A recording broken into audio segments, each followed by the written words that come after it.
¿Qué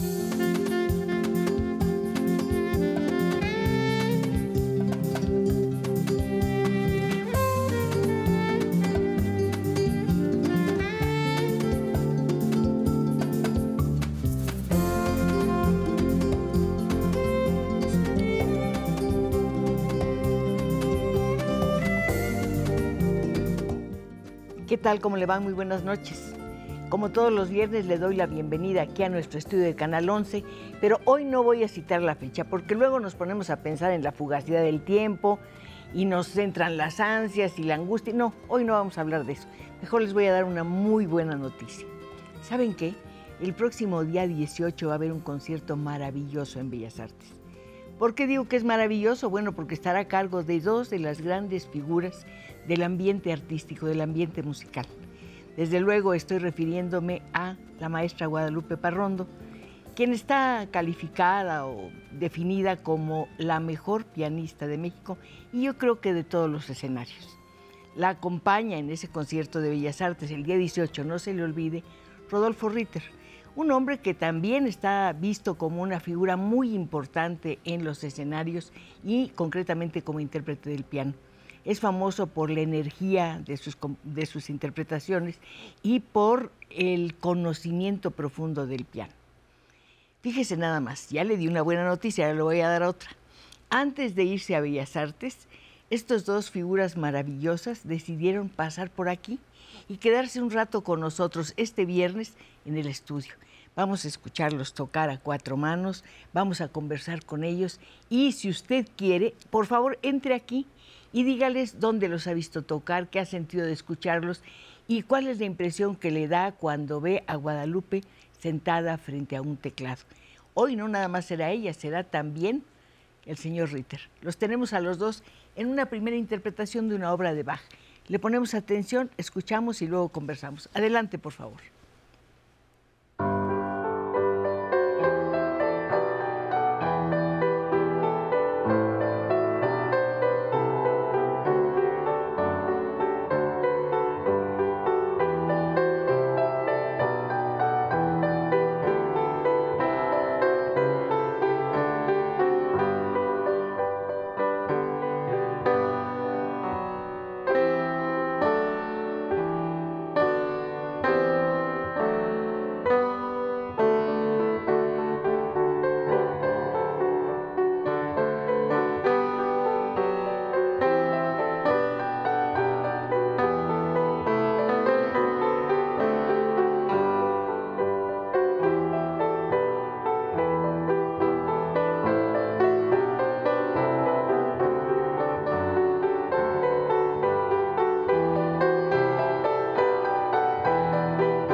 gracias, de verdad muchas gracias por esta primera interpretación y gracias a ustedes si aceptan nuestra invitación para que entren aquí al estudio de Canal 11 y conversen con nuestros dos invitados de hoy. Lo que escuchamos, como le dije, fue una obra de Bach. Se trata de Jesús, Alegría de los Hombres, que es una pieza absolutamente deliciosa y fue delicioso verlos. Ver estas 4 manos deslizándose por el teclado es muy emocionante. Y uno se pregunta, ¿cómo le harán? ¿Cómo se dividen el teclado? Tienen que conocerse muy bien, me imagino yo, para poder tocar así. Guadalupe, buenas noches. Buenas noches, Cristina. Gracias por invitarnos. Encantada. ¿Cuál es la dificultad mayor de tocar a 4 manos? No tropezarnos, no estorbarnos, porque la escritura a veces está muy pegada y entonces hay que levantar el dedito rápido porque la otra manito va a pasar por aquí, ¿no? Pero es una cuestión mecánica, técnica. Es una cuestión mecánica, pero también yo creo que tiene que haber una empatía muy grande. No sé lo que piensas, Rodolfo. Por supuesto, la energía tiene que ser muy afín y tiene que haber también una amistad en este caso. Y yo creo que sí. Por supuesto que eso ayuda. Una complicidad. Eso es precioso. Además se nota en la manera en que se ríen, en que conversan, en que murmuran. Los oí antes de que empezaran el programa y me encantó absolutamente. Vamos a hablar, si les parece bien, del concierto del día 18. Claro que sí. El programa es sensacional. Adelante. Pues el programa es dos Las obras variaciones monumentales, variaciones Goldberg, sí, transcritas por Joseph Rheinberger, sí, un organista muy famoso y que hizo una transcripción magistral, aparte de traducirnos a 2 pianos, porque esta obra pues es para piano solo. Él puso de su cosecha. ¿La obra la escribió el señor Goldberg? No. Eso es una buena historia. Está dedicada a un conde que no podía dormir, un conde que vivía en Alemania, en esa época era ruso, Kaiserling, y tenía a su haber músicos de cámara, pero como no podía dormir le pidió a Bach que le compusiera pues, estas variaciones y pues para que se las tocara su músico de cabecera, que era Goldberg. Eso es. Exactamente. O sea, hay una nota en la que uno se confunde un poco y parecería que la escribió Goldberg y luego las encontró Bach y las terminó de escribir. ¿Eso es cierto? No, son totalmente de Bach. De hecho, es de las pocas obras que Bach no solamente compuso, sino pudo ver editadas en vida. Eso fue una cosa muy afortunada para él, porque rara vez podían ver sus obras publicadas, ¿no? En esa época. Pero además, tú oyes esta obra y sabes que es una prueba. Sientes que es una prueba para cualquier pianista, y creo que lo es. Sobre todo que tocarlo en un teclado con 88 notas no es lo mismo que tocarlo en 4 teclados, ¿no? En un órgano, en un clavecín, clavicémbalo que tenga diferentes sonoridades y que uno puede tocar aquí sin estorbarse. Y aquí ha sido un poquito difícil pianísticamente el concebirla y además fusionarlo en los 2 pianos. En el concierto va a estar Bach y Brahms. Así es. Brahms, yo creo que fue una cuestión también por el año y porque es una obra monumental que junto con las Goldberg nos da la idea de la grandiosidad de la música germánica. O sea, y por supuesto que es también sumamente demandante desde otra perspectiva probablemente, del romanticismo y del clasicismo y de todo lo que hubo previo a él, pero es una obra increíble, monumental también. Y juntas es una labor titánica. Tocar las 2 piezas en un solo concierto es... ¿Cuánto tiempo les va a tomar la interpretación? Pues no los ensayos, la interpretación. No, como 2 horas y media más o menos. De tocar. Ese es el programa, más o menos. Intensos mentalmente. Te iba a preguntar. Muy, desgastante. Los ensayos fueron fuertes, o sea, que acabábamos muertos. Pero sí es de mucha concentración, de ser racionales, sobre todo en Bach. Ya como que uno descansa. Se habla mucho en el caso de que se mencionen los nombres de ustedes, se habla mucho de la concentración al tocar. Uno tiene la impresión de que todo intérprete tiene que estar concentrado, pero hay niveles. Por supuesto. Yo creo que estas obras particularmente son, se podría decir que difícilmente hay otras obras más difíciles para concentrarse. O sea, son 33 piezas para empezar, bueno, el aria más 30 variaciones y su repetición, que de entrada pues se requiere de un máximo de concentración y también de espiritualidad. Hay que conectarse con esa parte, con un silencio que uno tiene. Un intérprete traduce, Guadalupe. Traduce el texto musical Sí. a sonidos. Sí, lo traduce, pero ¿algo más? Pues yo creo que tenemos la creatividad, la imaginación de frasear. El fraseo es como leer un poema. Hay que saber decirlo, el poema. Entonces, en la música, el fraseo jugaría este papel, ¿no? Ese fraseo tiene que ver con el tiempo y con la pausa, que es importantísimo en la música. Así es. La respiración. Así tiene que ir al ritmo de las respiraciones, es importante. Y aparte de una frase a otra, puede cambiar la idea musical, el ímpetu. ¿Un intérprete descubre, Rodolfo? Sí, todo el tiempo, todo el tiempo. De hecho, la misma Perdón, pieza. No, sí. no fui clara. ¿Descubre algo que el público no había visto en una partitura? Sí, sí, definitivamente. Por eso es infinita la interpretación. El arte de la interpretación musical es infinita. La obra puede ser vista desde miles de perspectivas o millones de perspectivas. No se va a agotar. Y el público la percibe sí. diferente también. O a veces se acostumbra a determinada grabación de haber escuchado Hay la pieza. famosas Sí. grabaciones, sí. Y entonces, al momento de Gould es una escuchar, de ellas, claro, exacto, esa es hizo dos famosísima. versiones Sí, de esta. maravillosa, Sí. por cierto, ¿no? Sí, y entonces lo que sucede es que el público redescubre que esto no lo había oído en esa grabación. ¿O cuál? Porque son sutilezas del lenguaje sonoro. Eso es. Tiene que ver con la nota musical, con una nota que descubres, con algo que tú aportas. Es que es un misterio. Es que yo creo que todo juega, ¿no? O Sí. sea, es lo que uno aporta. Leer entre líneas, ¿no? Siempre hay que leer, parece broma, leemos entre líneas, pero hay que leer entre líneas varias veces, porque es como un lenguaje cifrado la música. En ese sentido, pues tenemos que leer siempre entre líneas y platicar mucho y llegar a... Platicar mucho y guardar silencio a veces cuando hay corte, y ahorita sí viene un corte, pero he empezado a ser una delicia que estén aquí, de verdad. Muchas gracias. Gracias, Cristi. hermosa. Gracias. Gracias. Vamos al corte.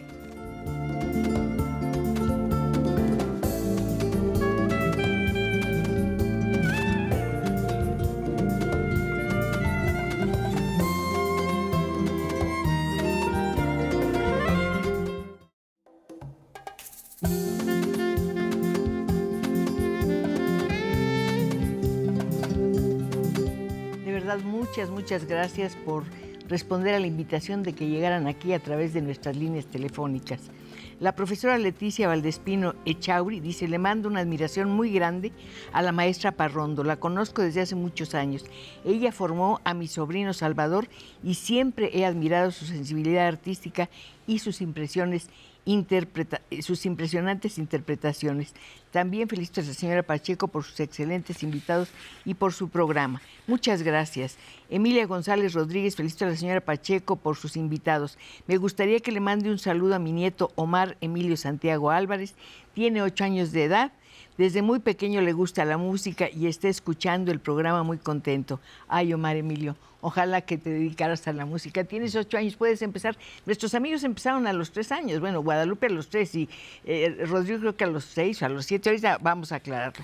Tenemos más llamadas. Josefina Hernández, felicitaciones a la señora Pacheco y a sus invitados. Es muy agradable escucharlos. No me pierdo el programa. Marte Ponce, felicidades, fui enfermera de su mamá, felicidades, estoy emocionada de verla. No sé la mamá de quién, pero de quien haya sido, de verdad, el trabajo de una enfermera es valiosísimo y aprovechamos para mandarles un abrazo. Y bueno, ahora vamos a escuchar una danza húngara que lo va a dejar así como soñando. Adelante, por favor.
Les dije que se iban a quedar maravillados y estoy absolutamente segura de que así fue.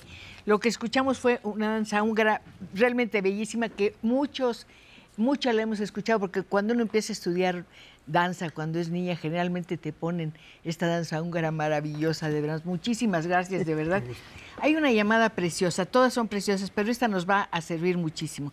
María de Agüero dice, le mando un fuertísimo abrazo y muchos besos a la maestra Parrondo. Soy la maestra de maquillaje artístico de arte escénico en el Encuentro Internacional de Ópera en Saltillo. Oye, Así por es. cierto, ¿estuviste en Otelo ahora cantando? No. ¿No? Pobrecitos mis cantantes, yo les hubiera echado a perder todo. Y desde ahí somos buenas amigas. Me da mucho gusto verla tan triunfadora como siempre. Gracias. Recuerdo que estaba ella desde las 7 de la mañana ensayando y la gente no sabe lo que hay detrás de un músico y el amor con que daba clases a sus estudiantes. Lo que hay detrás del éxito siempre creo yo que tiene que ser el trabajo, ¿no? Pero en el caso de un músico que trabaja tanto tiempo solo, ¿cómo se prepara? ¿Cómo soporta esa soledad? Sus impresiones, las dos nos interesan mucho. A ver, Rodolfo, Maestro, no, por maestro, favor. maestro. Bueno, yo definitivamente soy solitaria por naturaleza, entonces soy muy feliz cuando estoy trabajando, o sea, hay introspección, hay rutina gimnástica de los dedos. Guadalupe, ¿la soledad es silencio también? No necesariamente, o sea, tiene que haber silencio, ¿no? Para poder estar concentrado. Yo disfruto el silencio muchísimo. Entonces, para mí estar en silencio y para trabajar tengo que estar sola porque no puedo tener distractores. Y desgraciadamente, pues a veces no se puede contar con el debido entorno silencioso y propicio para concentrarse, ¿no? Que es lo más difícil. Concentrarse a veces con ruido, pues lo tiene uno que lograr hacer.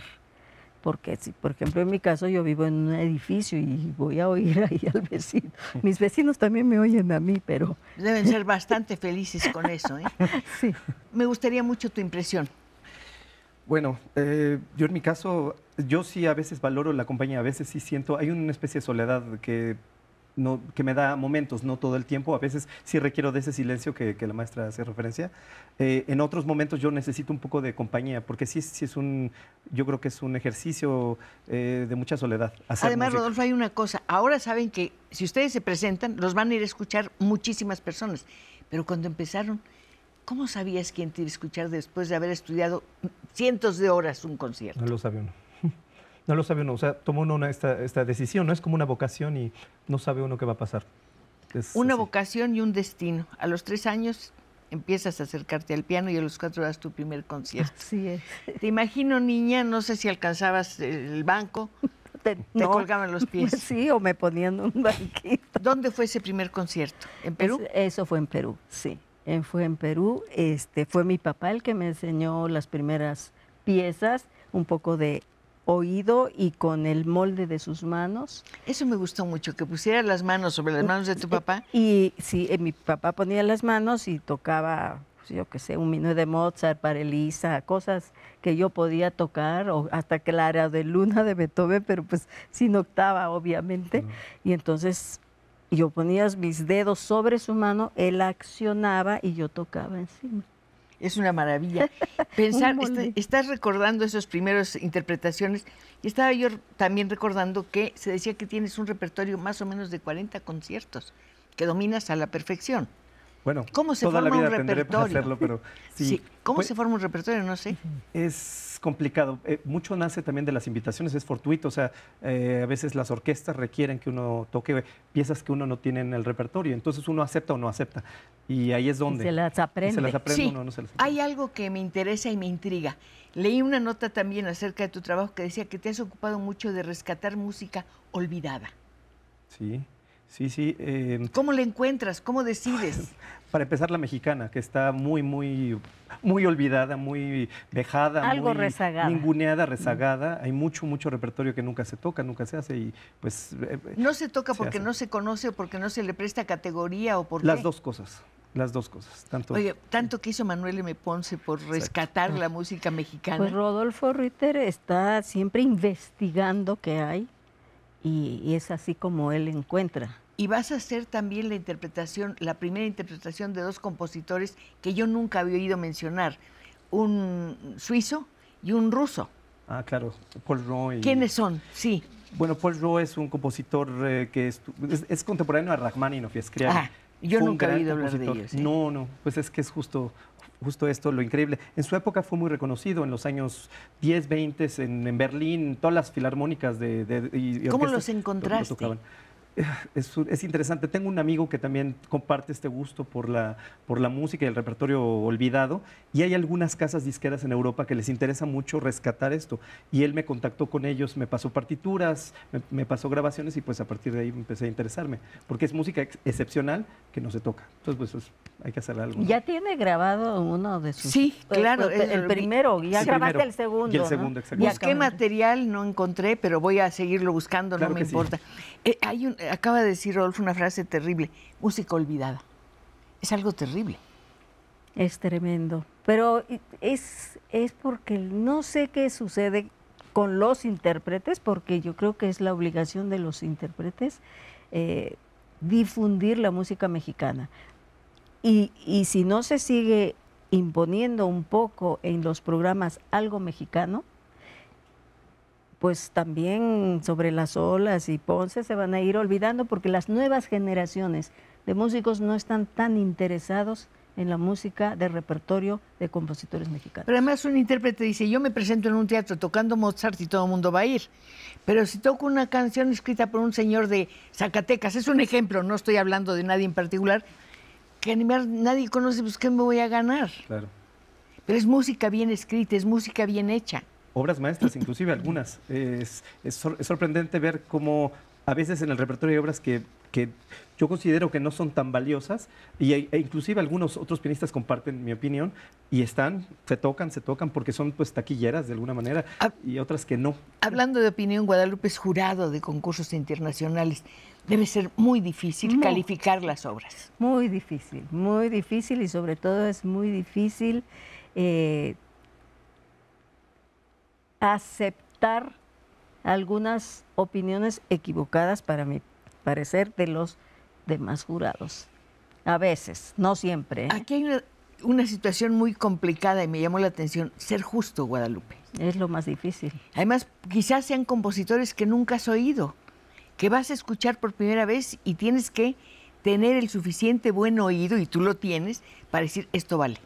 Bueno, en mi caso yo he sido jurado de concursos, pero de pianistas, ¿Por eso? no de compositores. Entonces, hay concursos. Es diferente, claro. Claro, ya es mejor que estén los compositores juzgando a los compositores, ¿no?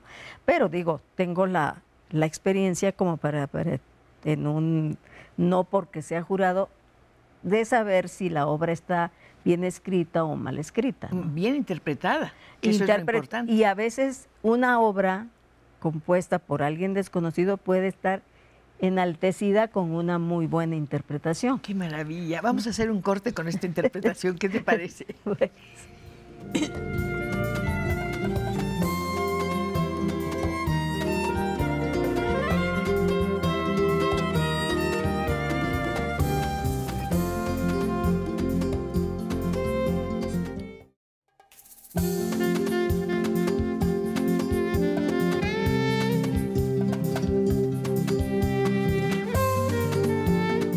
Seguimos conversando con nuestros invitados y por supuesto con usted, que está llegando rápidamente aquí en nuestro estudio de Canal 11. Salomón Morales dice, desde los 60 acudí a uno de sus conciertos y desde entonces me quedé maravillado con la magia musical de sus dedos. Muchas felicidades, maestra Parrondo. Saludos a la señora Pacheco y felicidades por deleitarnos con estos invitados. Juan López, excelente programa. Admiro mucho a la señora Pacheco. No, señor. Bueno, soy afortunada porque mire qué invitados tengo. Y además ahora, ¿sabe qué? Usted y yo vamos a flotar sobre las olas.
¿Cuántas veces usted y yo hemos escuchado este vals de Juventino Rosas? ¿Cuántas veces? Dígame.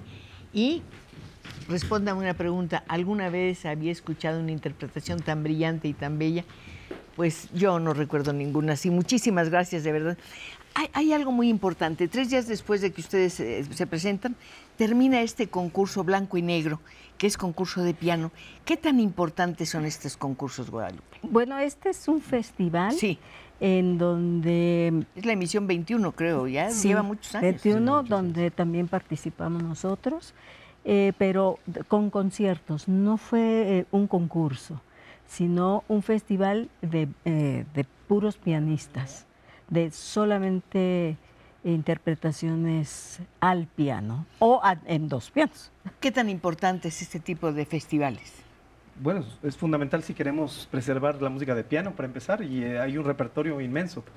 Días y días se podían escuchar música de piano y no acabaríamos.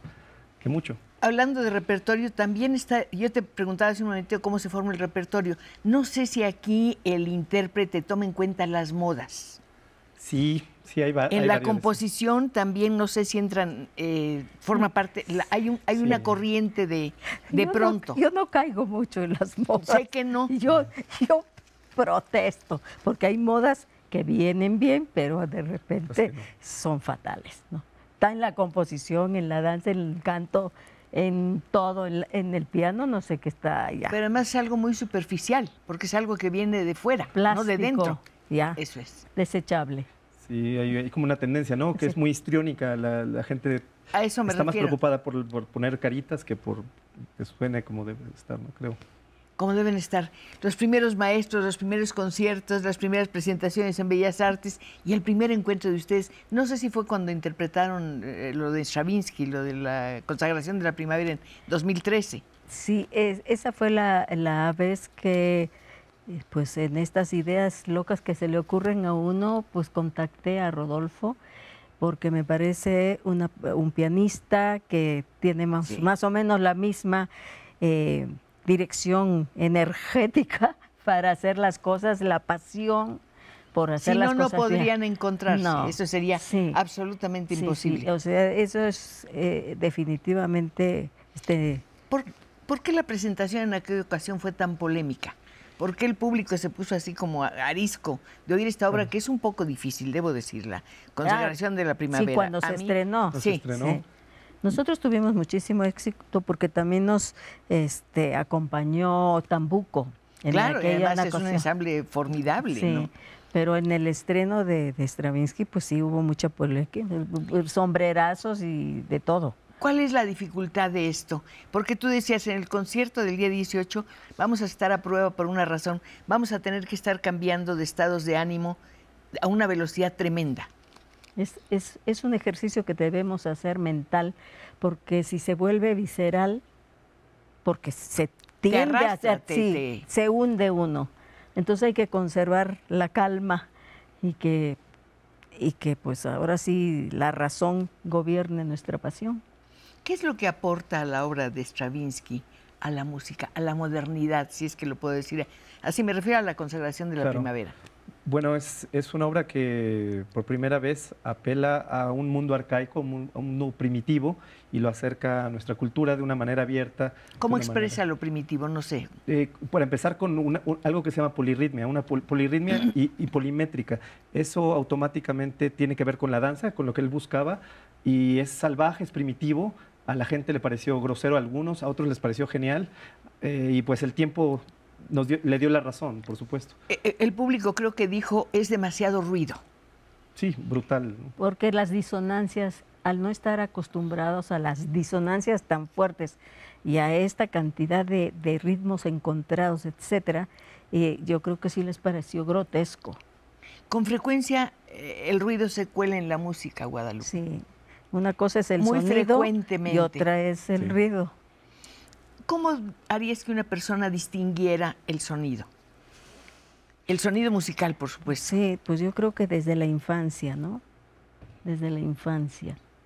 Hay que educar el oído y constantemente hay que agudizarlo. O sea, yo creo que es un trabajo personal en esta carrera, por lo menos en lo que a mí respecta, estoy constantemente escuchando hasta óptima vibración. Además tienes ese oído que lo capta todo y capta todas las notas. Debe ser una responsabilidad tremenda. No, soy muy latosa. Pobre Rodolfo. A veces No, me está muy hace bien, que está se muy sale de los conciertos cuando no me salía. Ahora ya no voy. Ya no. Es la solución perfecta, Guadalupe. No es cierto. ¿Uno puede saltar bromear de la interpretación a la composición, Rodolfo? Sí, hay casos. De hecho, creo que los intérpretes deberíamos, por ejercicio, a veces componer para entender mejor la música que interpretamos. Y si es posible, pues hacerlo de manera más formal. Componer y descomponer. Un maestro de literatura nos ponía un ejercicio, copiar un texto clásico, desmenuzarlo, poner todas las partes en tu cuaderno y luego ver cómo habían estado unidas. ¿Eso se puede hacer en la música? Pues deberíamos hacerlo para lograrlo luego una interpretación lo más cercana a lo que la partitura dice, ¿no? Leer partitura es muy complicado, pero sí hay que desmenuzar hasta la mínima expresión. ¿Por qué es tan complicado? Entiendo, pero quiero que me lo digas tú desde dentro de una partitura. Bueno, yo creo que primero hay que desmenuzar para conocer la esencia de la música, ¿no? Si no estamos en la esencia hasta dentro de una partitura, es difícil luego aflorarla, ¿no? Sacarla. ¿Y qué sucede? Que para eso está el oído, está la razón, y pues es complicado porque a veces no hay el tiempo para hacerlo. Entonces, sí lo trabajamos y trabajamos mucho, pero pues cada uno encuentra sus tiempos para desmenuzar todo. Yo sí desmenuzo mucho y luego también recompongo. Eso me interesa mucho. ¿Hasta qué punto un intérprete tiene derecho a modificar una partitura? Pero es poquito, ¿no? Es una buena pregunta, ¿no? Al Sí. final, yo creo que cada quien tiene su propia idea de hasta dónde puede hacerlo, pero hay gente que se toma libertades muy grandes, hay gente que respeta mucho más el texto. Y hay gente que me dicen que cambia mucho el tiempo de una interpretación y que eso daña o favorece. Y a mí lo que me daña mucho es el corte. Otra vez. Ay.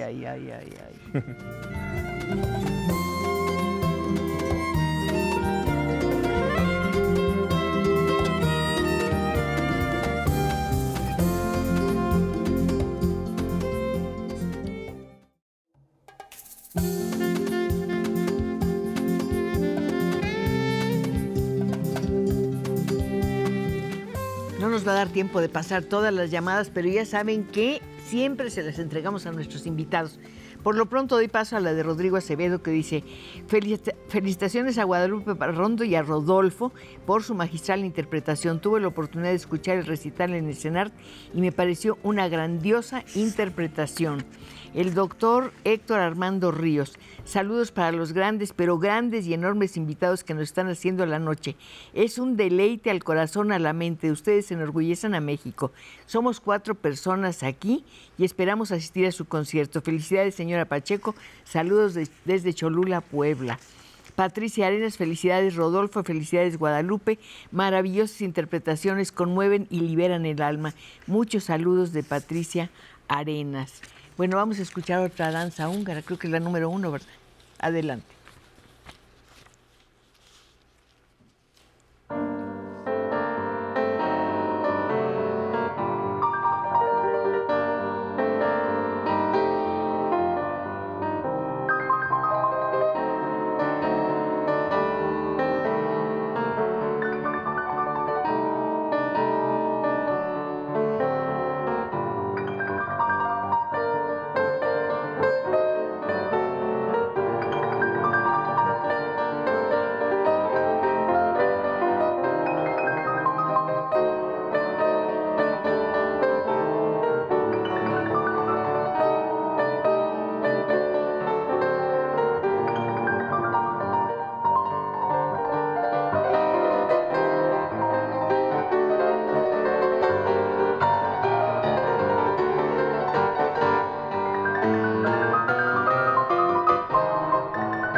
gracias nuevamente, de verdad. Uno quisiera seguir toda la noche o mucho más tiempo escuchando a nuestros amigos, pero por lo pronto ya hemos tenido oportunidad de tener este maravilloso pequeño concierto de música en vivo, los hemos escuchado hablar, hemos oído sus puntos de vista, nos han aclarado cosas y desde luego lo que ha sido delicioso es la respuesta del público. En una nota acerca de ti leía que eras heredera del método Cortot. Yo no sabía que era eso, estudié, me pareció un intérprete maravilloso, estuve estudiando. Cuéntanos de la Escuela Normal de Música de París, que él es el fundador justamente. Sí. Alfred Cortot, un gran pedagogo, pianista, era la persona más nerviosa para tocar en un escenario, entonces de alguna manera le costaba técnicamente las piezas que tocaba y bueno, tenía el famoso track que dicen los franceses y él elaboró un libro de gimnasia para los dedos, para las así como el atleta va al gimnasio a hacer sus ejercicios, fortalecer músculos, pues nosotros también tenemos que tener elasticidad, fuerza, agilidad, etcétera. Y esto a base de el libro se llama Principios racionales, ¿no? De la técnica pianística. Es decir, estudios racionales de la técnica pianística. ¿Es el mejor método? Hay muchos. También están los 51 ejercicios de Brahms. Esos son fantásticos. Mucho más difíciles. ¿Cómo son esos ejercicios? Debe ser maravilloso. ¿Cómo son? Pues como la música que escuchamos, yo creo que son un poco más musicales en general. Hay algunos que inclusive se podrían tocar en público, yo creo. Pero es una técnica muy incómoda porque a Brahms le gustaba como desarrollar los pasajes más incómodos que pueda uno imaginarse y los que no se pueden imaginar, ahí están. No, pero estos ejercicios también hay que... ¿Los de Cortot? Los de Brahms son ejercicios que pueden llegar a lastimar si no se saben hacer. O sea, uno no le puede poner a cualquier estudiante, hace este ejercicio. Hay que analizar el ejercicio, para qué sirve el ejercicio, porque yo no voy a hacer un ejercicio de elasticidad y voy a articular al mismo tiempo porque me lastimo un ligamento o algo y entonces pues es peligroso. Entonces yo creo que hay que analizarlos muy bien y trabajarlos de una manera muy cuidadosa, muy lenta. Uno no puede hacer un ejercicio de Brahms rápido porque segurito se va a lastimar, que la muñeca esté baja, que tiene muchas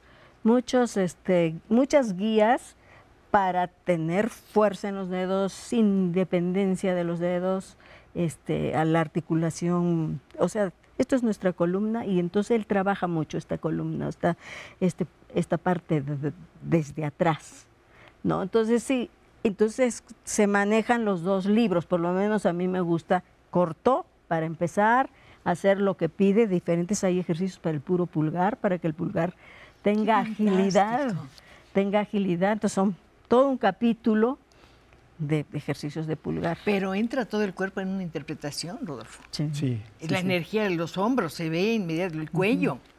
Sí, de manera racional habría que hacerlo para sacar el mejor partido de las notas y que no se lastime uno. Como dice Guadalupe, uno tiene que investigar de alguna manera con estas piezas, con estos estudios, todas las posibilidades de los dedos, de las falanges, de los tendones, para lograr tener el mejor sonido, el mejor rendimiento y no lastimarse sobre todo. Y no lastimarse, porque si no se guía bien con ese proceso que es empezar desde acá, la fuerza, la elasticidad es lo más difícil. A veces hay que alcanzar una octava de 2 a 5. Ahorita que veo tus manos son pequeñas. Sí, pero sí son elásticas. Por eso. Pero se decía mucho que si las manos no eran grandes, la persona no podía ser un gran pianista. Es una falacia. Hablabas de los grados de dificultad y también hay un punto de vista, no sé si es cierto, que esa dificultad está aunque no parezca en Chopin. Ah, claro, Chopin es un compositor verdaderamente demandante en todos sentidos. Además, es un compositor que está como heredando un poco a Mozart, o sea, tiene un poco de este mundo, de el bel canto, y por otro lado ya hay un virtuosismo que trataba de imitar a Paganini en el violín, pero en el piano. Entonces imagínate. Eso es tremendo, ¿no? Es, como dice Guadalupe, una flexibilidad hay que tenerla muy desarrollada, ¿no? Muy desarrollada. Sobre todo la flexibilidad y el sonido. Sí, el sonido de Chopin, aunque Schumann también es romántico, no tiene nada que ver, y eso se maneja con los dedos y con el pedal. O sea, un pedal en Schumann no es igual que un pedal en Chopin. Cambia el color, cambia todo. ¿Qué es el impresionismo en la música? Perdón. Bueno, pues yo creo que fue Pienso en el maestro Rolón y sí. Ah, claro, Rolón Sí. fue, y Ponce fueron como los Claro, primeros. los dos y grandes, José sí. Vázquez, otro que casi no se claro. conoce. Sí.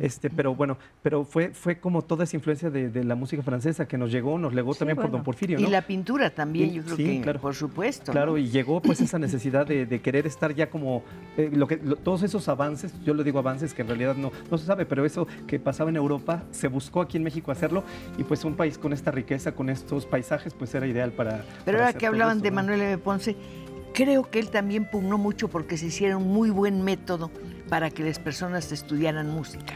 Pero no existe como tal. ¿No existe como tal? Como tal, no. No. Lo que él hizo, lo que sí trató y que logró, yo creo en buena medida, es un mestizaje musical. Ay, formidable, Que eso llevar es- la es música una- popular. Darle a la música popular un revestimiento clásico, y en eso es, yo creo que le vamos Fue a un deber toda mago. la. Sí. Fue un mago. Fue un mago, exacto. Y era un Y además un compositor hombre que- muy versátil y muy interesante. Exacto, sí. Y hablan Así de es. magos y, bueno, hoy entró al Salón de la Fama el maestro Nandayapa, a quien yo quise muchísimo, no sé si ustedes lo conocieron. Y además, Seferino, claro. Claro. Yo lo conocí Claro. mucho. y hace llevó la mucho. marimba a la sala de Sí, conciertos. sí, sí. Sí. Genial. Eso es realmente extraordinario. Luego el maestro Prieto ayer publicó su nuevo libro, lo mandamos felicitar. Bueno, estamos haciendo como si estamos claro que teniendo sí, muchos claro que sí, logros claro que sí. en el mundo de la música. El primer concierto, yo creo que nunca lo olvidan. Este no es el último, pero ¿qué significa para ustedes, Guadalupe? Bueno, para mí es todo un reto, es pianístico, es musical, es una, sobre todo las variaciones Goldberg de Bach, creo que para mí ha sido lo más enriquecedor, pianísticamente, aunque pareciera mucho más fácil que un Brahms, un Prokofiev, es otro concepto, es otra dimensión de la música. Se nos termina el tiempo. ¿Para ti qué es este concierto? Bueno, definitivamente es un reto. ¿Perdón? Es un reto lograr hacer esta música. Es un reto, ya nos tenemos que ir. Ya nos Me tenemos que están ir. Es diciendo, un reto y un se nos gusto. fue el tiempo volando. Muchas gracias por No, un estar placer, aquí. Gracias, un placer, un Cristina. placer. Gracias por su presencia, por su compañía y desde luego nos vemos el próximo viernes para seguir conversando. Hasta entonces.